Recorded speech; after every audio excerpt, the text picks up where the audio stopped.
Interaja conosco, inscreva-se aqui no canal, dê o seu like, se quiser, também comente e compartilhe esse vídeo. A utilização dos meios digitais, como a internet, principalmente para nos comunicarmos, está sendo amplamente utilizada há muito tempo. Nesse universo, principalmente das redes sociais e dos aplicativos de conversa, vê-se uma disseminação da opinião pública sobre os mais diversos temas, através principalmente hoje de ofensas, falsas notícias, comentários de ódio, chamado discurso de ódio. É uma intolerância que se dissemina através das redes sociais. Por conta disso, sobre esse tema, nós vamos ampliá-lo agora, principalmente nas leis que tratam do marco civil da internet e os direitos que os cidadãos têm perante serem vítimas ou não desse tipo de ofensa. Nós conversaremos agora com a advogada Gabriela De Villa no que diz respeito, então, sobre a área do direito. Seja bem-vinda à Rádio Rosário mais uma vez, Gabriela. É muito bom recebê-la aqui mais uma vez. Bom dia. Bom dia, Valesca. Bom dia, ouvintes da Rádio Rosário. É sempre um prazer compartilhar com vocês temas atuais, presentes no nosso dia a dia. E esse, então, que trata da liberdade de expressão, ela tem limites até onde posso me manifestar, e os chamados discursos de ódio, as ofensas que infelizmente acontecem nos meios digitais. Gabriela, a nossa Constituição Federal, a legislação mais importante do país, garante ao cidadão o direito à liberdade de expressão, e isso é algo importante para a nossa democracia? Valesca, eu respondo a tua pergunta com duas afirmações categóricas. Sim e com certeza. Nós somos livres para sermos diferentes. Essa frase é do livro Liberdade Igual, do professor Gustavo Binnen-Bojam, e ele resume a ideia de que o homem, desde o nascimento, é lançado à liberdade. Porém, ele deve ser responsável por suas escolhas dentro desse caminho, que ele escolhe percorrer. A nossa Constituição Federal garante, sim, a liberdade de manifestação do pensamento, da atividade intelectual, artística, científica, de comunicação, independentemente de censura ou licença. A liberdade de expressão é um direito fundamental e ela funciona como um verdadeiro termômetro do Estado democrático de direito. Quando a liberdade de expressão ela é ameaçada, é cerceada, a tendência é que esse Estado possa se tornar autoritário. Precisamos ficar atentos. E o papel da liberdade de expressão é assegurar a divergência de ideias, o direito de expressar aquilo que poderá desagradar governantes ou a maioria da população. As ideias que são dominantes, Valesca, não precisam de garantias constitucionais. Já as ideias minoritárias, ao contrário, elas nem chegariam a ser manifestadas se não fosse essa garantia. E é assim que se constrói uma sociedade plural, ouvindo e considerando a opinião daqueles que pensam de modo diferente. Todo indivíduo possui essa liberdade de manifestar o seu pensamento, mas é expressamente vedado o anonimato. Por quê, Valesca? Justamente para evitar que abusos e excessos ocorram e para permitir que esses abusos, esses excessos, sejam reprimidos. A questão da vedação do anonimato é um entendimento pacífico no direito, em vista da necessidade do indivíduo se expressar de forma responsável. Por isso que é muito condenado os perfis falsos, certo? É sempre apurado a formas de descobrir, o identificar quem está por trás dessas mensagens ofensivas, para que justamente se possa responsabilizar essa conduta que é criminosa. A dignidade da pessoa humana, a busca da verdade, a questão são bases da liberdade de expressão. Então, assegurando a democracia, permitindo aos indivíduos a liberdade de se expressar, de expor sua opinião em diversas situações. A liberdade de expressão, ela não possibilita a manifestação de pensamentos que são considerados preconceituosos, que incitem o ódio e a violência. Para exercer o direito à liberdade de expressão, deve-se levar em conta a proporcionalidade do que nós vamos falar, evitando atos que levem à ofensa à honra de determinado indivíduo ou de grupos sociais. Inclusive, depois traremos exemplos desse tipo de conduta. Dessas situações, Tá perfeito. certo. E, Gabriela, você mencionou a expressão censura. Você poderia explicar melhor qual é o significado dessa palavra para os nossos ouvintes? Valesca, a censura é basicamente uma ação de desaprovação. É a retirada, por exemplo, de circulação pública de um determinado conteúdo, com uma justificativa, muitas vezes, de preservar a moral da sociedade ou determinar quais conteúdos devem ser publicados. Esse ato de censura, ele está presente em regimes autoritários em que o governo busca ter o controle de toda a informação. Esses governos, esses regimes que assumem uma postura de serem os detentores da verdade. E nós não podemos presumir, como cidadãos e cidadãos digitais hoje, né, que o Estado ou um grupo detenha, eles apenas que detêm o monopólio da verdade. Nós precisamos gerar a dúvida, a descrença, checar os fatos, né, a importância também de checar as fontes, a questão das fake news, hoje muito debatidas. Então, isso é um valor essencial à democracia, essa diversidade. Nós sabemos, muitos têm o desejo de calar a voz do diferente, inclusive nós mesmos, né? Às vezes temos dificuldades de aceitar opiniões diferentes, né? Colocações que não nos agradem tanto, mas pensar assim, né? E imaginar que a censura possa ser a solução, só empobrece o debate, a evolução das ideias e o aprimoramento da nossa legislação. Por exemplo, né, Valesca, se as mulheres não fossem às ruas para exigir o direito ao voto, que era impensável à época, e a nossa legislação se conformassem com o que estava sendo ditado pelo Estado, pela sociedade, a mudança não ocorreria. Então, assim como a descriminalização, por exemplo, do crime de adultério ou o direito ao divórcio, né, foram construídos com base, né, na liberdade, na mudança, na possibilidade de se manifestar. A censura, Valesca, que é chamada de uma espécie de censura prévia e que é admitida na nossa Constituição, ela diz respeito à possibilidade de classificação etária para crianças e adolescentes, do que é permitido, né, para, enfim, os pais e terem a possibilidade de decidir se é um conteúdo que os filhos podem ou não assistir, mas sem entrar no mérito, sem vedar, por exemplo. Existem até classificações, né, de alguns tipos de conteúdos. Exato, né, maiores para 14, 18 anos. Né? Então, a liberdade que o indivíduo possui em se expressar, ela tem as suas ressalvas. Por exemplo, ao proibir promoções de conteúdos que fazem apologia à guerra, ao ódio, ao preconceito. Isso daí a gente já vem introduzindo aqui no debate. Tem sim limites, não é um direito absoluto, certo, Valesca? Sim. Até não podemos esquecer que o Brasil, ele subscreveu a Convenção Americana dos Direitos Humanos, a qual trouxe a exemplificação do exercício do direito de liberdade de expressão e dos limites impostos em prol do respeito e da proteção da sociedade. Os limites da liberdade de expressão na internet são os mesmos utilizados no mundo físico, podemos dizer, Valesca, de uma maneira genérica, onde há um dito popular que declara: o seu direito acaba onde começa o dos outros, observando-se os direitos assegurados pela Constituição Federal, no artigo 5º, né, para exercer seu direito, né, sua liberdade, mas sem prejudicar e respeitar a liberdade do outro. E, Gabriela, você acha que com o aumento da utilização da internet pela população brasileira, aumentaram também os casos de crimes virtuais, ofensas que ultrapassam o direito à liberdade de expressão?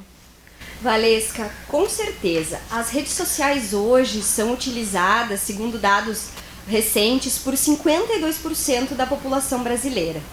Esse é um dado de 2018. Sendo assim, as garantias fundamentais previstas na Constituição deverão ser preservadas neste novo cenário, né? Fixando o limite à liberdade de expressão, ao discurso do ódio. Isso precisa ser debatido. Às vezes é difícil, é muito tênue até onde vai, né? Isso é uma espécie de censura ou não, mas precisamos ficar atentos sim a esse limite à liberdade de expressão. É interessante analisar a forma como as pessoas expressam suas opiniões, como isso afeta usuários, principalmente, por exemplo, no Facebook. Antes, às vezes, era apenas para compartilhar imagens, fotos, comentários, mas hoje é um veículo de comunicação. Sim. Então precisamos checar as fontes, estar atentos, porque ali não há um redator, né, Valesca? Não podemos confundir algo com a imprensa, com o jornalismo. Então é possível que muitas informações falsas circulem, e inclusive esse discurso de ódio. Então precisamos coibir certos comportamentos e aprimorar formas, ferramentas de retirar do ar quando um discurso, uma conduta ofender a liberdade, a dignidade da pessoa humana. Até com esse comportamento, Gabriela, a gente sabe que as redes sociais também vieram se adequando a isso, né? Esse discurso de ódio, porque hoje há filtros, a forma de denúncia, o usuário pode também usar essas ferramentas. Exatamente, o Facebook, o Instagram tem meios de você denunciar um conteúdo ofensivo, formas de preencher. Eles vão analisar e em 24 horas, 48 horas esse conteúdo, né, vai sair do ar. Então realmente o usuário, uma das maneiras, né, de coibir, de evitar essa retirada desses conteúdos. O Facebook, salvo engano, nos últimos anos retirou mais de 14,3 milhões de conteúdos ofensivos a grupos minoritários, cunhos, né, raciais. Valesca, a liberdade de expressão que nós estávamos falando, né, ela é um direito fundamental, constitucional, e que possui as suas limitações e devem ser analisadas caso a caso. É difícil, né, estabelecer um conceito, um padrão a todos, devido à complexidade e o resguardo em classificar certos atos, como liberdade de expressão, ou ofensivos, ou violadores de direitos. E os excessos, Valesca, nós encontramos facilmente em discursos políticos, racistas ou xenofóbicos. Sim. Ali está caracterizado esses excessos que devem ser punidos. O direito de se expressar livremente na internet, esse limite da liberdade de expressão, ele ocorre quando atinge outros direitos fundamentais. Em síntese, se eu estou me expressando, estou causando ofensa à honra, à dignidade do outro, imputando um fato criminoso que é falso, ou palavras de baixo calão, isso está ofendendo o direito fundamental da outra pessoa. Então deve ser punido, a pessoa pode procurar o judiciário, pode fazer, né, uma denúncia ao Ministério Público, inclusive formalizando um boletim de ocorrência, para coibir esses atos que ofendam a honra, a imagem, a privacidade, a reputação. Gabriela, injúria, calúnia e difamação são crimes passíveis de condenação e multa, não possibilitando a abrangência do princípio da liberdade de expressão.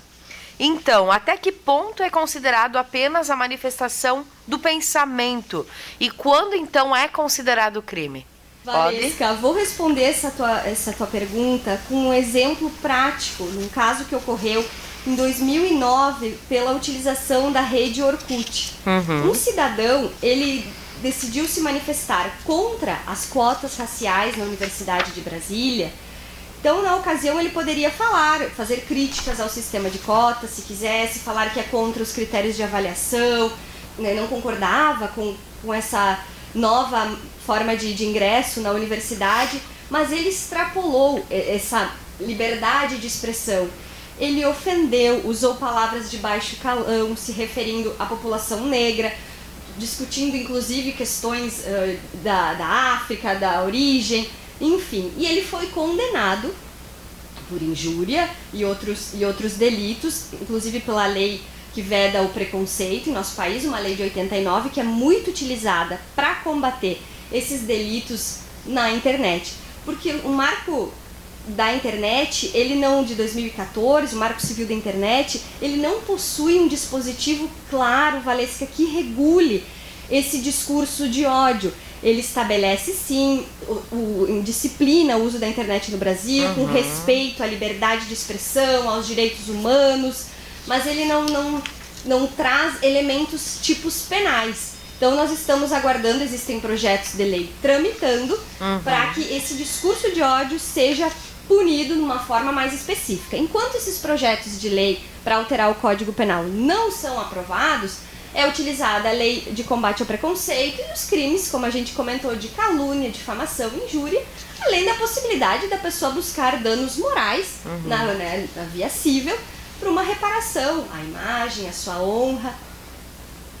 E Gabriela, e o que pode então ser entendido como discurso de ódio nas redes sociais? Você já trouxe o exemplo desse caso na utilização do Orkut e também você poderia assim nos trazer outros exemplos também que as pessoas então foram condenadas por esse tipo de crime com o uso da internet? Claro, Valesca. O discurso de ódio, o hate speech chamado na internet, são atos intolerantes, direcionados a determinados grupos, a minorias. Esse hate speech ele não possui uma tipificação própria, como nós estávamos comentando no ordenamento jurídico brasileiro.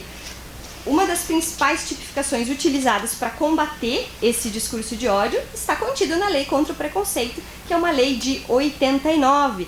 E em seu artigo 20, ela tipifica a prática, indução ou incitação à discriminação ou preconceito de raça, cor, etnia, religião, procedência nacional. E como comentamos, em alguns casos o judiciário tipifica essas condutas, esse discurso de ódio, essas ofensas, como injúria, calúnia e difamação.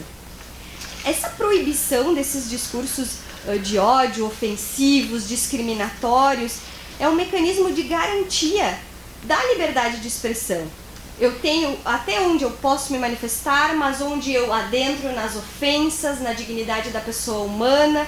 Esse tipo de discurso, ele possui o objetivo de silenciar, de ofender a expressão das minorias. Então ele também precisa ser combatido para que essas minorias tenham seu direito de se manifestar, de expressar, de buscar melhorias. Então é muito importante que a gente fique atento, que o usuário das redes sociais identifique e denuncie quando perceba um discurso de ódio, ofensa, que às vezes não é direcionado a uma pessoa especificamente, mas um grupo. A uma minoria.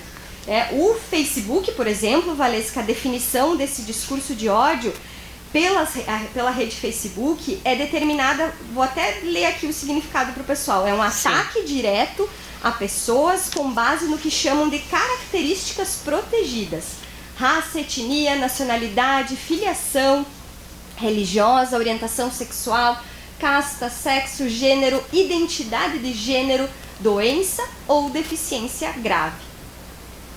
Claro que a plataforma tem dificuldade sim, Valesca, de verificar se uma postagem está ou não dentro da sua política de uso, se ela é ofensiva. Às vezes a postagem em si não é ofensiva, mas os comentários e os compartilhamentos podem gerar um caminho totalmente oposto do que o usuário tentou, com aquela postagem, transmitir aos seus amigos, à rede Facebook.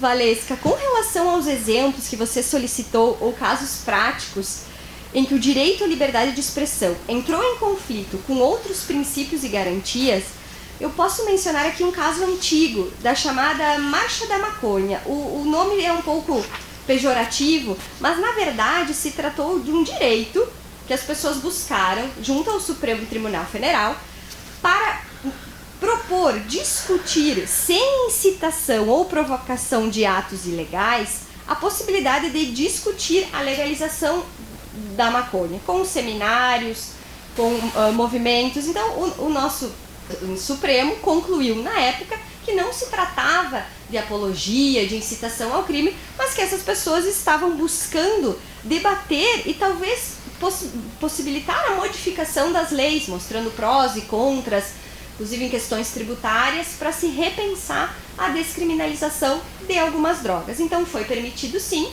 embora muitos setores da nossa sociedade não concordavam na época, mas foi autorizada essa manifestação, preservando na ocasião o que eles entenderam como liberdade de expressão, liberdade de se manifestar, não verificando nenhuma violação de outros direitos nesse caso. Já, Valesca, num caso emblemático que tivemos antigo também, chamado de caso, ficou conhecido como caso Elvanger, era um escritor que publicava obras antissemitas negando a existência do Holocausto na Segunda Guerra Mundial, negando que não havia câmaras de gás nos campos de concentração, enfim. E essas obras desse sujeito foram retiradas de circulação. Ele foi condenado por praticar, induzir, incitar pelos meios de comunicação, ou por publicações, neste caso, a discriminação ou preconceito de raça, religião, etnia. Neste caso, o judiciário entendeu que o princípio da dignidade da pessoa humana e da igualdade deveria se sobrepor ao da liberdade de expressão.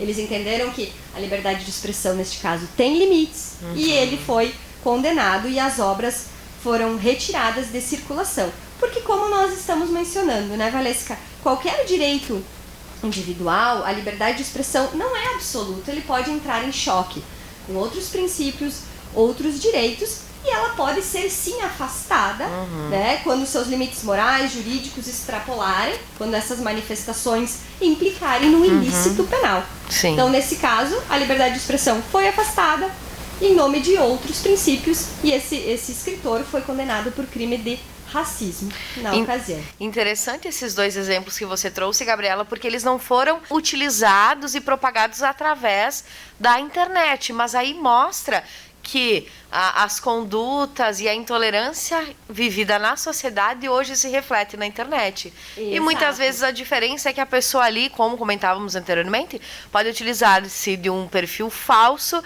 para então propagar o ódio, incitar o ódio, a intolerância, né? Exato. Hoje, Valesca, no judiciário, fazendo uma busca rápida, a gente não encontra tantas decisões sobre o discurso de ódio, podemos dizer assim, porque as próprias plataformas, as mídias sociais, elas têm esse mecanismo de retirada, de supressão. Então, eles que estão fazendo, vamos dizer assim, esse controle da informação. E que tem alguns escritores e operadores do direito que também questionam até que ponto o Facebook é ou não o detentor da verdade. Será que algumas postagens que eles retiram não podem ser também mais informativas do que afetarem direitos das pessoas? Então também é uma questão sensível, porque hoje, né, quem faz esse controle é uma plataforma, uma empresa, podemos dizer assim, privada. Então muito do debate, da manifestação de pensamento, da liberdade de expressão saiu um pouco do judiciário, dos livros, dos jornais, e está muito, como nós estamos debatendo, nas mídias sociais. E aí, claro, não quer dizer que o usuário não possa levar ao judiciário. Muito pelo contrário, as portas do judiciário estão sempre abertas para coibir excessos, abusos. A pessoa vai fazer as provas, vamos dizer assim, dar print dos conteúdos, salvar, e pode buscar uma reparação na esfera criminal, por injúria, calúnia, e também na parte civil, né, uma reparação por danos morais.